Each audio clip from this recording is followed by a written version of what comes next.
Les titres du 20h, célébration des 170 ans de présence au Gabon des Sœurs Immaculées Conception de Castres, présence matérialisée par des actions sociales et la formation des jeunes. Les détails dans ce journal. Dans ce journal également, plusieurs actions sociales envers les populations, manifestées tout d'abord par le don de médicaments de première nécessité au dispensaire François Rissonga de Port-Gentil, ainsi que l'appui de la société Morel et Prom dans la politique sociale du gouvernement. Et puis, la note de culture de ce journal, nous irons à la découverte de la culture akélé avec l'association TBK qui vient d'organiser une semaine culturelle à Koulamoutou dans la province de Logoué-Lolo. Bienvenue aux 20h, bonsoir à tous. Au sommaire de ce journal, conformément à la Constitution, les sénateurs reprennent du service le premier jour ouvrable du mois de septembre. Au terme donc de 2 mois d'intercession, les sénateurs vont entamer l'examen de la loi des finances 2020, presse Sénat. De 2 mois de vacances et une période d'intercession qu'ils auront essentiellement consacrée aux comptes rendus parlementaires dans leurs localités respectives, les sénateurs renouent avec le chemin du palais Omar Bongo Ndimba. Durant ces 4 prochains mois, les élus de la Haute Chambre du Parlement s'attelleront donc à finaliser l'examen de certains textes déjà soumis à l'institution au cours de la première session ordinaire 2019. Autre tâche attendue au cours de cette session, dite session budgétaire, l'examen du projet de loi de finances 2019. Le contenu des conférences budgétaires initiées à cet effet en juillet dernier et dont l'objectif reste l'élaboration des orientations stratégiques dans le cadre de la poursuite et l'amélioration de la mise en œuvre du plan de relance de l'économie devrait sans nul doute servir de socle aux sénateurs pour la validation des différentes missions ministérielles. La cérémonie protocolaire de cette rentrée solennelle prévoit outre la présence des ministres de la République, mais également celle du Premier ministre, chef du gouvernement. D'une chambre à une autre, les honorables députés renouent également avec l'hémicycle demain. La cérémonie solennelle d'ouverture sera présidée par le président de l'Assemblée nationale, Faustin Boukoubi. Jean-Rodrigue Binkoundou, Tim Boulengi. C'est ce premier jour ouvrable du mois de septembre que les honorables députés reprennent du service pour le compte de la deuxième session ordinaire de la 13e législature, conformément aux dispositions de l'article 41 de la Constitution. En raison des travaux au Palais Léon-Bas, c'est cet immeuble sis à la vallée Seine-Marie, en face d'Ombolo, qui abritera provisoirement les services de l'Assemblée nationale. Dans cet hémicycle provisoire, le président de l'institution, l'honorable Faustin Boukoubi, présidera la cérémonie solennelle d'ouverture en présence de nombreuses autres personnalités et hauts dignitaires de la République. 2 temps forts marqueront cette cérémonie, à savoir l'exécution de l'hymne national, la Concorde, suivi du discours circonstanciel du président de l'Assemblée nationale. En plantant le décor, nul doute que Faustin Boukoubi s'appesantira sur ce qui devra constituer l'essentiel des travaux législatifs, avec notamment les textes restés en suspension au terme des travaux de la première session et ceux reçus pendant la période d'intercession. Les honorables députés qui devront en outre consacrer le maximum de leur énergie au cours de cette session dite budgétaire à l'examen et à l'adoption de la loi de finances 2020 en marge des interpellations des membres du gouvernement tous les mercredis sur des sujets d'actualité. C'est dire une deuxième session qui s'annonce particulièrement laborieuse, occasion sans doute pour le président Faustin Boukoubi d'inviter ses collègues honorables députés à plus d'ardeur et de pragmatisme dans l'examen et le vote des textes de loi et à travailler davantage dans le plus grand intérêt des populations. En rapport avec l'Assemblée nationale, ce communiqué, le président de cette institution, Faustin Boukoubi, porte à la connaissance des honorables députés que, conformément à l'article 41 de la Constitution, la deuxième session ordinaire de la 13e législature s'ouvrira demain, lundi 2 septembre 2019 à 10h, à l'immeuble abritant provisoirement les services de l'Assemblée nationale, sis à la vallée Sainte-Marie, en face de Mbolo. Dress code, tenue sombre et les écharpes. La congrégation des Sœurs Immaculées Conception de Castres a célébré les 170 ans de leur présence au Gabon. Une présence matérialisée par la formation des jeunes et du social. Reportage Pélagie Mbouimba, Gérard Magnania. En cette fin d'année jubilaire, les Sœurs de l'Immaculée Conception de Castres fêtent les 170 ans de leur présence au Gabon. Une présence marquée par la formation des jeunes dans la vie religieuse. Je suis au Gabon depuis 1954. On s'occupe des enfants puisque j'étais dans l'enseignement. Il y avait le catéchisme tous les jours, puis l'enseignement ordinaire qui est le même. On avait un peu toutes les ethnies. Mais comme tout le monde apprenait le français, on se retrouvait là. Nous voulons surtout garder les bienfaits de Dieu et ce qui a été beau et bien réalisé au cours de ces 170 ans et puis tirer les leçons de l'histoire pour ceux qui auraient pu rater. Les Sœurs bleues de 25, 60 et 75 ans des vœux perpétuels œuvrent également dans le social à travers le pays. Les vœux perpétuels, c'est l'engagement définitif qu'une sœur fait. Mais cet engagement intervient chez nous à peu près après une dizaine d'années déjà de formation. Et donc celles qui s'élèvent 25 ans, par exemple, là, elles ont 30 ans de vie religieuse, mais 25 ans de vœux perpétuels. Nous allions dans tous les villages autour de Fougamou. Et à Sindara, on y allait 3 jours par semaine. Et on s'occupait des lépreux et de tous les gens, parce qu'il n'y avait pas de médecin à ce moment-là à Sindara. Nous allions dans les villages soigner les gens. Vraiment, c'est une grande joie pour nous de célébrer le jubilé avec nos sœurs. Et nous demandons aussi à Dieu de nous prêter encore vie et de nous envoyer encore vraiment de bonnes vocations pour continuer notre mission ici à terre gabonaise. À l'occasion de cette célébration des 170 ans, une messe d'action de grâce a été dite par le Monseigneur Basile Mvéingon qui, au cours de son homélie, a exhorté ses religieuses à s'impliquer davantage dans la formation des filles et garçons dans l'ensemble du pays. Et puis, les travaux d'évangélisation de la 5e édition de la conférence de l'Assemblée pentecôtiste du Salut viennent de s'achever à Libreville par un culte d'action de grâce. Messagerien Ngobam, Francis Ngomo. La 5e édition de la conférence de l'Assemblée pentecôtiste de Dieu du Salut sur le thème « Le prochain festin donne du bon au cœur des organisateurs du fait de l'appropriation des Saintes Écritures par les participants ». Nous avons traité beaucoup de sujets, surtout au sujet de vie qu'un chrétien doit mener dans cette société que nous vivons.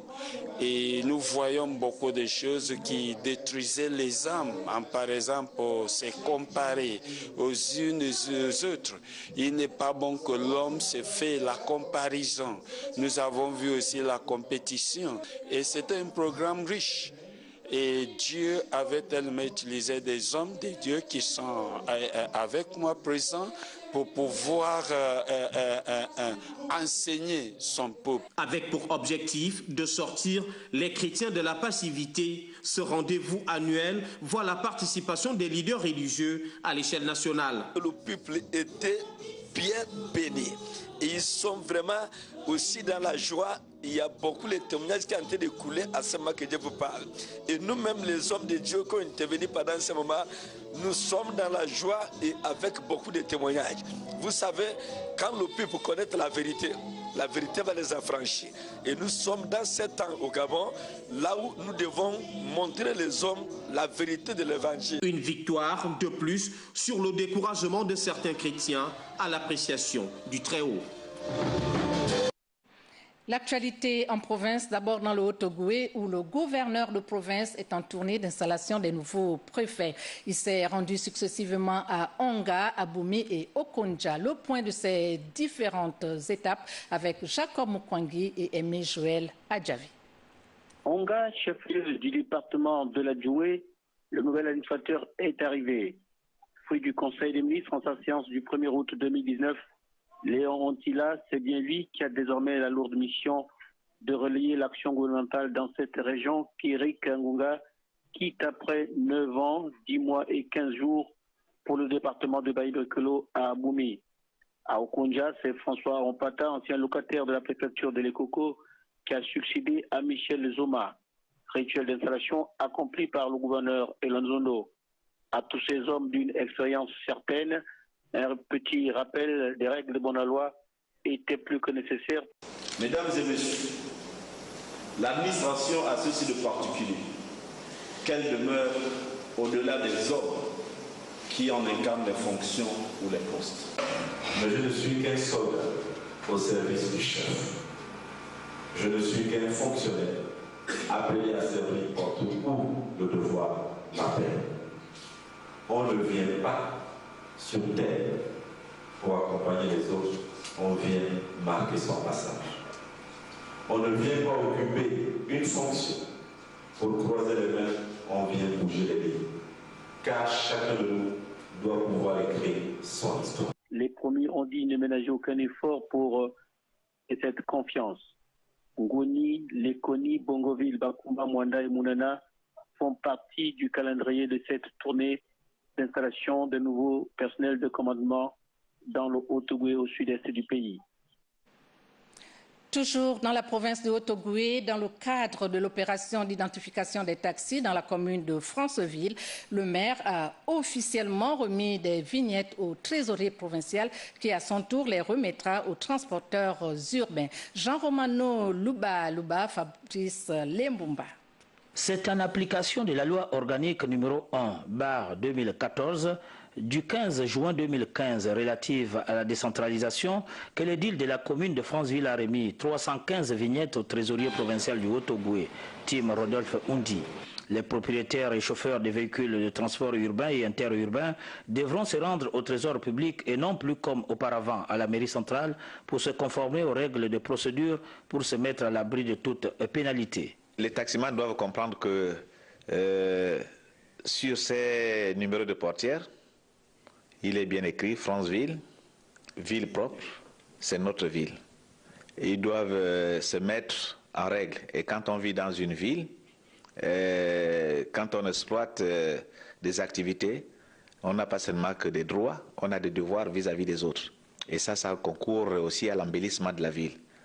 Au total, 250 vignettes 2019 pour les taxis et taxibus et les véhicules de transport de marchandises. 65 autres portant un ensemble de couleurs luxuriantes sur lesquelles on aperçoit aisément les mentions sur l'engagement de l'action municipale dans la lutte contre l'insalubrité.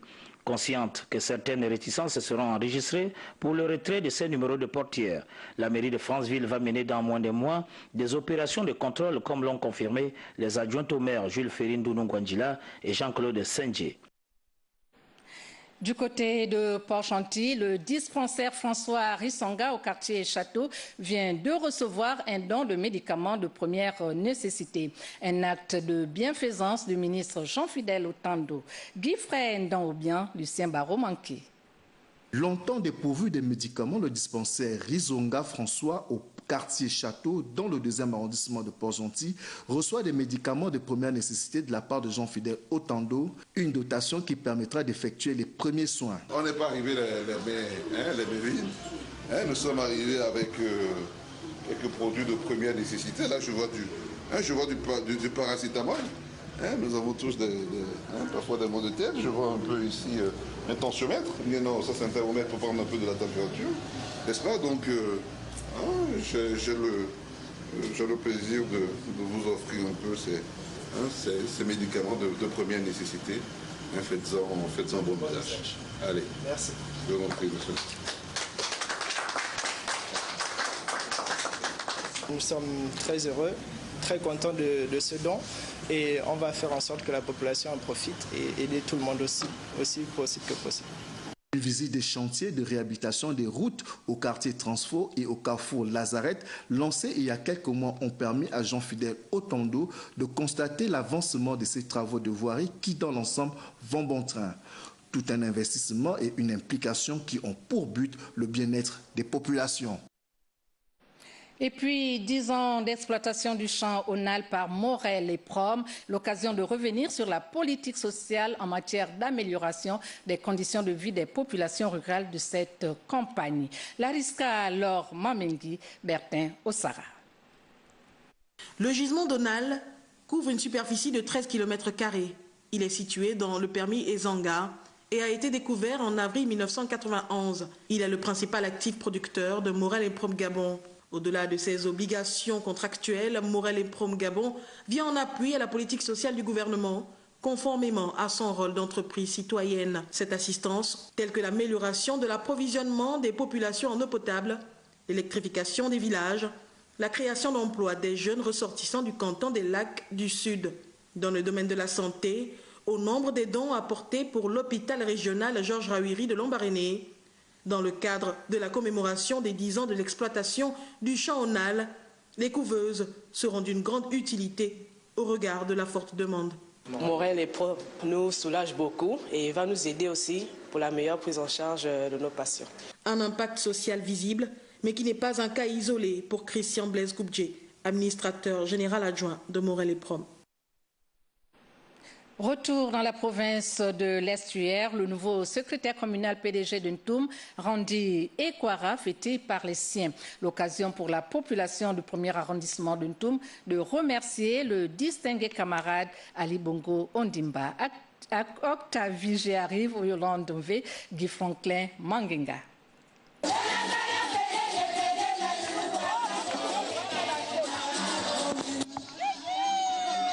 C'est dans l'allégresse et la joie que les femmes du groupe socio-culturel Zalan ont organisé cette rencontre festive afin d'exprimer leur reconnaissance au président de la République, Ali Bongo Ondimba, suite à la confirmation de Noël Randy Ekwageobam, fils de la localité, au poste de secrétaire communal du Parti démocratique gabonais et de premier conseiller au cabinet du Premier ministre, chef du gouvernement Julien Korbekale. Dans notre département et la commune de Ntoum, il fait beaucoup pour les femmes. Voilà pourquoi nous venons derrière lui, qu'il sache que derrière lui, il y a des femmes de son groupe socio-culturel Zalan.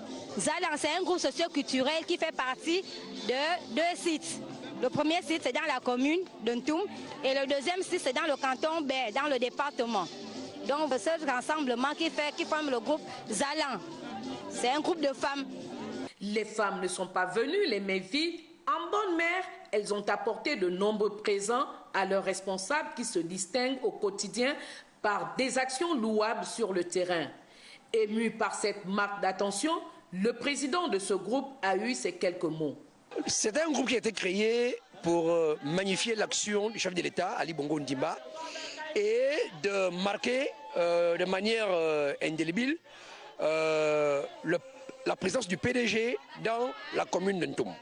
Le groupe Zalan compte à son sein plus de 200 femmes. Il s'engage à défendre les idéaux du Parti démocratique gabonais dans l'unité, la solidarité des fils aux filles du département de Ntoum. Je vous le disais en titre, les rideaux sont tombés sur la semaine culturelle organisée par l'association TBK autour du thème « Retour aux sources ». Dieudonné Rungu, Constat Ondomba. C'est une semaine culturelle qui aura atteint toutes ses attentes, à en juger par la cérémonie d'ouverture empreinte de solidarité et d'unité des fils et filles Ngom Akele, occasion de décliner les objectifs de l'association TBK. C'est conscient de cette nécessité. Que dis-je de cette obligation qui s'imposait à tous les enfants de la communauté que ce laboratoire a été bâti. L'association TBK, Lève-toi en langue Akele est une conscientisation collective de toute la communauté. Mouvement politique, elle existe depuis le 23 septembre 2017. Elle a pour objectif la promotion, la vulgarisation, la revitalisation de notre patrimoine culturel. Pour le début des hostilités, le CDI Paul Kouya a accueilli, outre la conférence débat axée sur 2 thèmes, dont celui consacré à l'histoire de ce peuple dans le Gabon, mais également dans la province de Logololo, mais aussi l'exposition de l'art culinaire et des objets d'art pratique utilisés lors des cérémonies initiatiques. La semaine culturelle baptisée Retour aux sources pouvait alors trouver tout son sens. Pourquoi parlons de retour aux sources? Le retour aux sources est une renaissance. Pour nous qui sommes en quête de notre identité culturelle, d'un changement de mentalité, Parrainé par Hugues Badinga Madia, cadre de la communauté Ungomakele, ces journées débutées par la remise d'un don de médicaments au dispensaire de Mabimi et Maïla se sont achevées par une veillée autour des danses Lissimbu et Ngienvu, valeurs sûres de la tradition Akele. À l'international, la 7e édition de la conférence de Tokyo sur le développement de l'Afrique TICAD s'est achevée au Japon après 3 jours de riches échanges. Moment très opportun pour les pays africains présents à cette grande messe de promouvoir des partenariats multilatéraux avec le gouvernement nippon. Patricia Lidi-Mouelé revient sur quelques temps forts de la TICAD. L'Afrique et le Japon ont l'heure de vérité après ces 3 jours d'échanges fructueux. Le Japon, pays organisateur, se doit de promouvoir une approche différente à l'égard des pays africains s'il veut se positionner en investisseur incontournable. Le thème de cette TICAD 2019, faire avancer le développement en Afrique par les personnes, les technologies et l'innovation, aura été un élément de taille pour permettre au gouvernement nippon de mettre un accent particulier dans divers domaines tels que le développement des ressources humaines, les énergies renouvelables, l'éducation et la médecine. En accordant 50 milliards américains d'aide publique aux pays africains, le Japon entend ainsi rattraper le retard accusé face aux grandes puissances à l'instar de la Chine et des États-Unis. Une assistance qui devra par conséquent tenir compte de la dette du pays qui la reçoit afin que cet apport ne soit une charge disproportionnée. En termes de relations commerciales avec l'Afrique, beaucoup reste encore à faire pour le géant asiatique qui devrait s'engager fermement à investir pour autonomiser les entrepreneurs africains. En rapport avec cette actualité, un invité sur ce plateau, il s'agit de M. Jean-Delors Biorebi Ntoro. Il est expert en veille géostratégique. Alors, bonsoir, M. Bonsoir, madame. Alors, la TICAD, parlez-nous de l'historique et des objectifs de la TICAD. Très bien. Si on veut dire que c'est une très belle initiative qui participe de la recherche de solutions conjointes aux problèmes auxquels sont confrontés des espaces géoéconomiques de la Terre.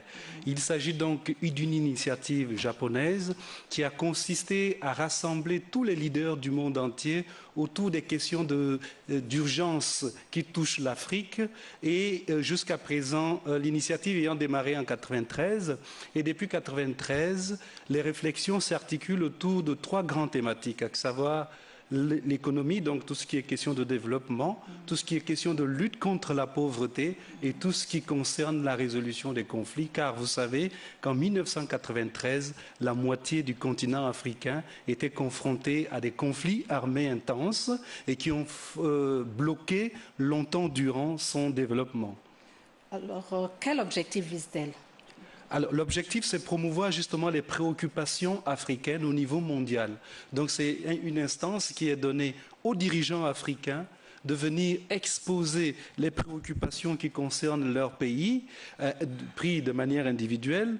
Vous avez remarqué que durant le TICAD qui vient de s'achever, il y avait une forte présence des communautés économiques régionales, ce qui veut dire que les problèmes africains commencent à être portés au niveau régional. La CEAC pour ce qui concerne l'Afrique centrale, la CEDEAO pour l'Afrique de l'Ouest et l'IGAD pour l'Afrique de l'Est. Donc vous voyez que c'est des instances qui sont données à chaque sous-région et à chaque pays bilatéralement d'exposer ses préoccupations du moment et voir dans quelle mesure les partenaires internationaux peuvent s'intéresser à ces préoccupations. Quelle a été la particularité de la TICAD 2019 ? Particulièrement, c'est une très bonne question, madame, je vous en remercie. La question de ce TICAD est fondamentale. C'est d'ailleurs l'un des aspects des thèmes, les populations, l'innovation, etc. C'est-à-dire que nous sommes à la croisée des chemins. Nous atteignons plus ou moins 7 milliards d'individus sur la Terre et il y a un boom démographique en Afrique qui fait qu'aujourd'hui, le boom démographique africain expose le monde à des risques de transfert de population. Vous voyez à Lampedusa les milliers d'Africains qui vont mourir aux portes de l'Occident parce que fuyant des conditions de vie dans leur territoire. Et il était question que l'on se saisisse de la question de population et développement. Donc la grande innovation, c'est justement la centralisation de la thématique de la population, d'une part. Et deux, ce qui ne s'est jamais passé par le passé, excusez-moi de la tautologie, c'est qu'on n'a jamais souvent impliqué le secteur privé dans la réflexion. Cette année, il y avait le secteur privé, les entreprises, pour mettre les entreprises au service du développement. Et on a vu un pan important parmi les 3 piliers qui ont constitué les points d'articulation de la discussion, c'est l'accélération des transformations économiques et l'amélioration du climat des affaires en Afrique qui pose problème pour les investisseurs. Alors, quelle opportunité pour le Gabon ? Bien, ce sera très difficile pour moi de vous les décliner. Je pense que l'idéal, la suite, ce serait que sur ce plateau, vous invitiez la délégation du ministère des Affaires étrangères, parce que nous avons vu que le ministre des Affaires étrangères du Gabon était assez dynamique dans les échanges bilatéraux pour essayer de négocier de manière bilatérale des opportunités pour le Gabon. Mais si on regarde l'ensemble, le Gabon fait partie de 2 agendas importants. L'agenda 2063 de l'Union africaine qui porte sur l'accélération du développement et l'agenda 2030 qui porte sur les objectifs de développement durable. C'était au cœur des préoccupations et là, il y a des retombées collatéraux, on dit quoi ? Collatéraux ou collatérales, je ne sais plus, en tout cas vous me corrigerez, et qui font que le Gabon nécessairement en tire profit. L'autre volet, c'est l'opportunité qui est donnée à la diplomatie gabonaise de mener une diplomatie économique au service de notre développement au regard de la diversification de l'économie gabonaise. Dernière question, à l'heure de son affirmation, l'Afrique est à l'heure de son affirmation. Pourquoi les problèmes de l'Afrique ne se traitent pas en Afrique? Très bonne question. Là aussi, la question peut être vue de différentes manières. Il faut que les problèmes soient posés, les problèmes africains soient posés à chaque instance d'opportunité, madame. Vous voyez, au niveau international, l'espace du Japon est un espace très important, où un tournant des affaires, et vous avez vu la qualité des intervenants, des dirigeants venus de part et d'autre. Mais il faut aussi noter que, depuis 2016, la philosophie d'organisation des TICAD a changé. Désormais, c'est une espèce d'alternance. En 2016, qui date qui constitue l'année du dernier TICAD, il s'est tenu à Nairobi, au Kenya. Cette année, c'est au Japon et l'année prochaine, ce sera dans une autre capitale africaine, ce qui veut dire qu'il y a une réelle appropriation et un réel transfert des préoccupations et des espaces de discussion. Merci, M. Biro Bintourou, d'avoir accepté l'invitation de Gabon Première et vous restez avec nous pour la suite du journal. Merci. En Tunisie, l'instance supérieure pour les élections a dévoilé samedi, lors d'une conférence de presse à Tunis, la liste officielle des 26 candidats retenus pour l'élection présidentielle anticipée du 15 septembre prochain. Le récit de Martial Tchibinda. Ces candidats vont des plus connus aux plus inconnus. Le Premier ministre Youssef Chahed, 43 ans, du parti Ennahda. Le président par intérim du Parlement, Abdel Fattah Mourou, 71 ans, du parti Shahad, Toumès. Et l'ex-ministre de la Défense, Abdelkrim Zbidi, 69 ans, font partie des 26 prétendants au fauteuil présidentiel.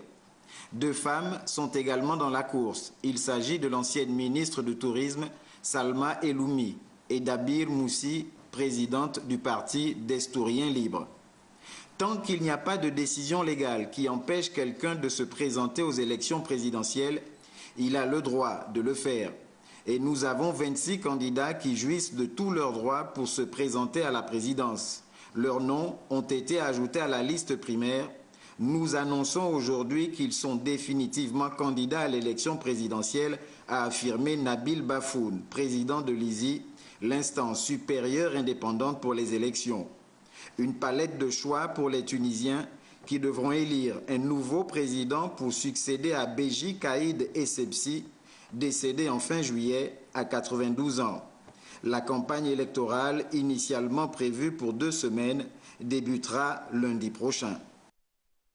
Les violences en Libye inquiètent de plus en plus les Nations Unies qui appellent au respect de l'embargo sur les armes. Nous retrouvons Martial Tchibinda pour le récit. Les violences se poursuivent en Libye où s'affrontent depuis